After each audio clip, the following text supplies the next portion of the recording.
Break के बाद आपका स्वागत है। संसद में न जाने कितने ऐसे बिल हैं जो आम जनता के लिए हैं, आम जनता से जुड़े हुए हैं। इसके साथ साथ संसद में न जाने कितनी ऐसी स्टैंडिंग कमेटियां हैं जो कि सांसद अध्ययन करते हैं कि देश को उसका लाभ हो सकता है, देश के लोगों को उसका लाभ हो सकता है। वो तमाम रिपोर्ट टेबल होती है, उन पर कार्रवाई होती है। लेकिन संसद और संसद के लोगों को क्या वाकई इतना वक्त है कि इस तरह के मुद्दों को वहां पर चर्चा की जाए और उसके बाद संसद को स्थगित किया जाए? हमारे साथ शकील साहब है। शकील साहब, ये मैं चर्चा इस बात को लेकर कर रहा था, ये पहला मुद्दा नहीं है। ये मुद्दा पुलिस के पास कई सालों से जा चुका था। क्या उस वक्त भारतीय जनता पार्टी के वो सांसद नहीं थे या भारतीय जनता पार्टी के और दूसरे बड़े नेता नहीं थे जो जेएनयू के मामले पर कमिश्नर को जाकर ज्ञापन देके आए? क्या भारतीय जनता पार्टी के और कोई चेहरे नहीं थे? दिल्ली में उनका कोई नेता था? उस वक्त इतना हो हंगामा नहीं, आज क्यों? क्या कोई खास बात, क्या कोई सियासत, क्या कोई राजनीति? देखिए, जो रोहित वेमुला का हमने जिक्र किया वो एक बहुत इंपॉर्टेंट मुद्दा है। रोहित वेमुला ने देश के दलितों में और ओबीसी के अंदर एक नए तरीके का आक्रोश पैदा कर दिया था और इसको आत्महत्या न के सांस्थानिक हत्या कहा जा रहा था कि एक संस्थान के द्वारा इसको आत्महत्या की तरफ एक छात्र को धकेल दिया गया जी। वो सिंगल मां का बच्चा था, बहुत ही होशियार, बहुत ही ब्लेड था और वो सामान्य ढंग से उसने एडमिशन लिया था, वो किसी कोटे के जरिए नहीं आया था। और जब वो लेकिन ये पहली आत्महत्या नहीं थी, उसके पहले भी वहां पर पहले भी आत्महत्या हो चुकी है, दलितों की हो चुकी है, कांग्रेस का नेता उससे पहले तो दिखाई नहीं दिया। लेकिन इसमें जो था, दो छात्र संगठनों के बीच का जो झगड़ा पैदा हुआ और जिसमें से एक छात्र संगठन तत्कालीन सरकार से या उसकी पार्टी से जुड़ा हुआ था, इसको लेकर इतना विवाद हुआ। वही मैं कह रहा था कि सरकार का काम है, ये जो हमारे मंत्री का काम है, उनका काम था कि इस मामले को देखना, जबकि इनकी तरफ से ही 2-4 लेटर ऐसे चले गए वहां पे जिससे ये मैसेज गया कि इस लड़के के खिलाफ एक माहौल तैयार किया जा रहा। खैर, वो छोड़ दिया। मैं ये कहना चाह रहा हूं कि उसके बाद इसके जवाब में जेएनयू को लाया गया जी। चलिए ठीक है, लेकिन आपको एक बात समझना पड़ेगी कि सारे बंटवारे की राजनीति आखिर में जाके कहां रुकती है और कहां पहुंचती है, इस सबको हमने हरियाणा में देखा। और जो हरियाणा के अंदर जो है, हरियाणा के अंदर जो है, हम सबने देखा कि किस तरह से यह युद्ध की तरफ राज्य को पूरे को धकेल दिया गया। और उसके बाद जो मुरथल का रेप कांड है, ये कोई सामान्य कांड नहीं है, ये कांड भी एक तरह से जातिगत आधार पे है। तो आप अगर नफरत की राजनीति फैलाएंगे तो नफरत बहुत दूर तक जाती है, घृणा और द्वेष की राजनीति फैलाएंगे तो बहुत दूर तक जाएंगी, मोहब्बत और प्यार की राजनीति फैलाएंगे तो वो देश को आगे बढ़ाएगी। अश्विनी साहब, मैं आपसे पूछना चाहता हूं कि विकास की गाड़ी पर बैठकर आप देश का विकास करने आए थे, ये कौन से मुद्दों में आप उलझ गए हैं? अगर इस तरह के मुद्दे उठ रहे हैं, अगर इस तरह से विपक्ष की आवाज आ रही है, तो आपके राजनेता उसको जवाब क्यों दे रहे हैं, उसको बड़ा क्यों कर रहे हैं? नहीं, आप जरा समझिए, अगर मनोज जी आप महिषासुर पर अगर डिबेट प्लान करोगे तो मुझे बैठ के जवाब तो देना पड़ेगा। अगर आप इसी को रेल बजट पे करते तो मैं रेल बजट पे बात करता। लेकिन अश्विनी साहब, अगर आप संसद में इस मसले पर हंगामा नहीं करते लेकिन तो शायद हम ये डिबेट नहीं करते। हम तो कह रहे हैं कि विपक्ष जिन मुद्दों पे क्या संसद छोड़ देश की संसद में नहीं होना चाहिए? आप संसद में सवाल पूछ लो और जवाब के टाइम आप छोड़ के भाग जाओ, इसका मतलब जवाब सुनने की आपकी हिम्मत नहीं पड़ रही है। क्या संसद में इस तरह की चर्चा होनी चाहिए? हमारा सवाल यही है। आप हो क्या रहा है संसद में? देखिए, सवाल पूछे जाते हैं, जब जवाब शुरू हो जाता है तो राहुल गांधी बाइकाट कर जाते हैं, उनकी माता भी भाग जाती है। ये ठीक नहीं है। आप जरा सवाल जवाब सुनने की हिम्मत रखिए। हमारी सरकार ने कोई गलत काम नहीं किया है, हमारी सरकार हर मुद्दे पे तैयार है बात करने के लिए। आप सुनिए तो, सवाल करिए, जवाब लीजिए। अब मैं आता हूं आपके दिल्ली में हो रहा है, आप जरा सोचिए कांग्रेस ने क्या किया।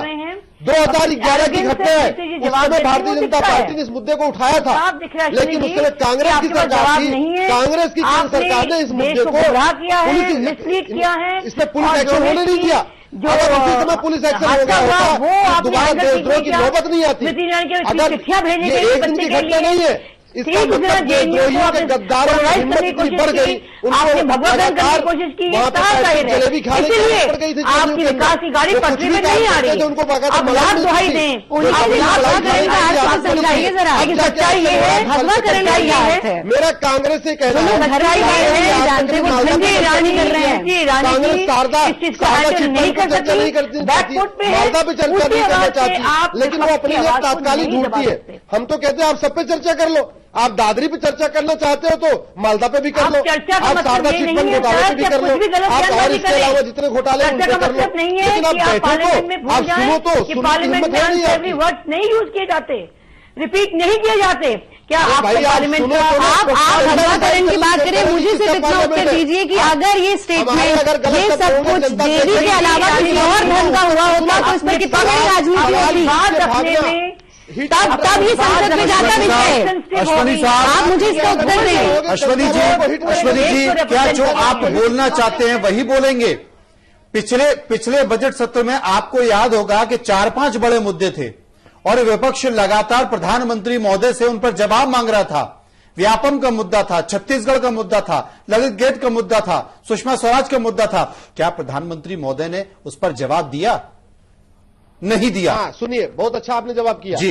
अब मैं आता हूं, लेकिन जब आप विपक्ष में थे उस वक्त हर मुद्दे पर जवाब मांग रहे थे। आप जरा कांग्रेस से पूछिए, इन्होंने जितने आरोप लगाए उसमें किसी भी आरोप में इन्होंने एफआईआर कराया क्या? व्यापम में हमारी सरकार ने सीबीआई जांच करवाया।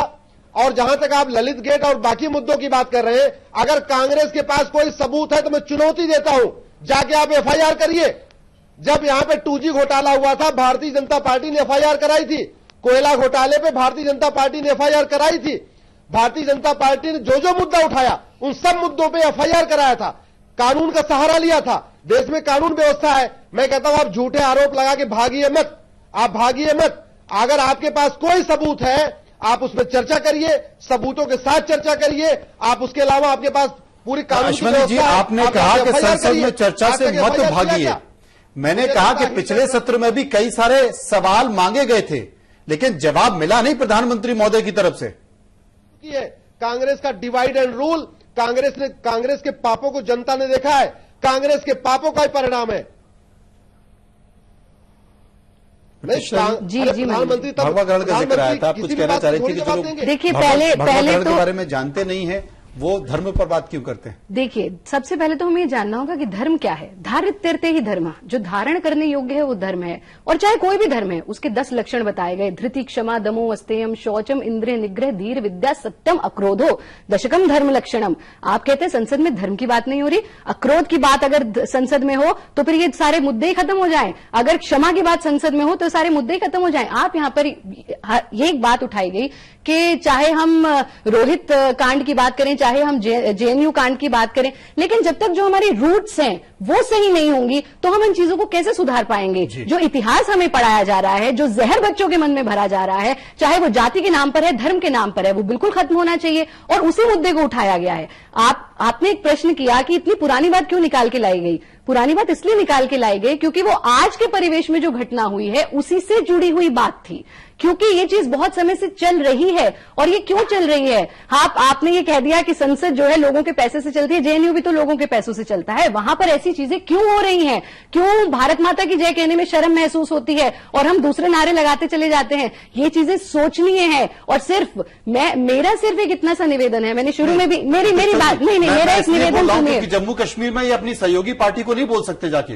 मैं यहाँ राजनीति की बात ही नहीं कर रही हूँ। मुझे सिर्फ आप एक बात बताइए कि क्यों हम चरित्र नहीं होना चाहिए। क्यों हम कुछ मुद्दों पर धर्म से उठकर, जाति से उठकर, राजनीतिक दल से उठकर के सिर्फ देश के भले के बारे में नहीं सोच सकते हैं? क्यों हमें हर मुद्दे पर पॉलिटिक्स करनी है? ये मेरा सवाल है। मोनिका जी, आप बताइए, दुर्गा पे चर्चा हुई और हर बात में भगवाकरण को क्यों लाया जाता है? यदि कोई भगवा रंग पहन रहा है तो इसमें क्या परेशानी है? कोई हरा रंग पहन रहा है, कोई सफेद रंग पहन रहा है, भगवाकरण का क्या अर्थ है? एक्सपर्ट होंगी इसके लिए, बट पॉलिटिकल अवेयरनेस नहीं है इनको। पॉइंट यहाँ ये नहीं है कि जेएनयू में क्या हो रहा है। जैसे अभी इन्होंने क्वेश्चन पूछा गया कि जम्मू कश्मीर में क्यों नहीं पूछा जाता, इस पे क्यों नहीं आप सवाल उठाती? अगर आप धर्म की बात कर रही हैं तो टोटलिटी में बात करिए, फोकस सिर्फ जेएनयू मत रखिए। मैडम, अगर आपकी बात सही है, अगर आप ये चाहती हैं अगर जेएनयू में कुछ हो रहा है तो जेएनयू की बात करेंगे ना, तो टोटलिटी में बात करिए, और जगह की बात थोड़ी ना करेंगे। सिग्निफिकेंटली मत देखिए कि इसी मुद्दे पे आप बात करेंगे। भगवाकरण की बात आप कर रही हैं यहाँ पर बैठ करके। अगर आपने बात रखी है तो पूरे कन्याकुमारी से क्यों भगवाकरण से समस्या है? वैलिड होती है ये बात सिर्फ जेएनयू तक वैलिड नहीं होती है। मैडम, आप मुझे सिर्फ इस प्रश्न का उत्तर दीजिए, भगवे रंग से क्या प्रॉब्लम है? आप अगर धर्म की बात करती हैं तो पॉलिटिकल की बात आपने की, मैंने पॉलिटिकल बात होगी, क्योंकि भगवा रंग से चल रहा है। क्या है? सूर्य का रंग है, सूर्य मुझे ऊर्जा देता है, भगवा रंग पहना है, क्या समस्या है इसमें? हर चीज में आप धर्म की राजनीति क्यों करना चाहते हैं? है फॉर योर काइंड इन्फॉर्मेशन, आप इसको अपने रंग से रंग नहीं सकती। मेरी मर्जी है, कोई किसी को रंग से रंगने की बात नहीं कर रहा है, लेकिन आप सेक्युलर अलग परिभाषा निकालने का प्रयास मत कीजिए। बहुत जरूरी है। कुछ रंगों को पकड़ के मत बैठिए। इस वक्त अगर तिरंगे में भगवा हरा सफेद तीनों मिलकर तिरंगा बनता है। आप हर बात पे भगवा करण को उठा करके बात करना उचित नहीं है। वो अच्छाई असल में यहाँ रंग कि उस अच्छाई की आड़ में किस तरह से मिसयूज पीला किया जा रंग, रहा है, हरा रंग, सफेद रंग का जिक्र एक है। सांकेतिक तौर पर किया जा रहा है, लेकिन असल तौर पर जो देखा जा रहा है वो चारों तरफ से ये देखा जा रहा है कि सियासत के रंग में हर कोई रंगा हुआ है, राजनीति के रंग में हर कोई रंगा हुआ है, और उसी रंग को देखकर सियासत आगे बढ़ रही है। कोई किसी को शह दे रहा है, कोई किसी को मात दे रहा है। एक छोटा सा ब्रेक, वापस आएंगे तो उसी पर चर्चा करेंगे।